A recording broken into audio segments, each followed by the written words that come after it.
Right. Gudivada పట్టణం పరిధిలోనే NH రహదారుల అభివృద్ధి పనులు అతి త్వరలో ప్రారంభం కానున్నాయని ప్రజల ఇబ్బందులు దృష్టిలో ఉంచుకొని ఆర్ఓబి అనుబంధ రహదారుల పనుల ప్రారంభంపై ప్రత్యేక దృష్టి పెట్టినట్లు గుడివాడ ఎమ్మెల్యే వెనుగండ్ల రాము అన్నారు. గుడివాడ పట్టణం ఏలూరు రోడ్లోనే ప్రజావేదిక కార్యాలయంలో నేషనల్ హైవే అధికారులతో ఎమ్మెల్యే రాము రివ్యూ సమావేశం నిర్వహించారు. ఆర్ఓబి అనుబంధ రహదారుల నిర్మాణ పనులు పురోగతిపై ఎమ్మెల్యే రాము అధికారులను అడిగి తెలుసుకున్నారు.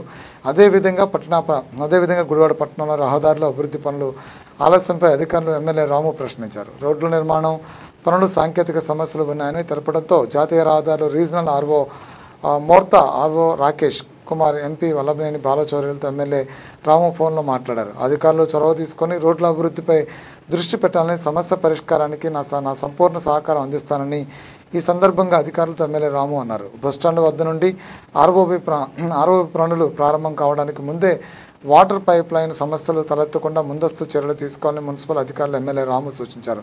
అనంతరం ఎమ్మెల్యే రాము మాట్లాడుతూ దుమ్ము లేని రహదారులు నిర్మాణం లక్ష్యంగా ముందుకు సాగుతున్నానన్నారు. ఆర్ఓబి అనుబంధ రహదారుల నిర్మాణ పనులు ప్రారంభం అవుతున్నాయని, రహదారుల అభివృద్ధికి ఎదురయ్యే సమస్యలు పరిష్కరించడంపై ప్రత్యేక దృష్టి పెట్టినట్లు చెప్పారు.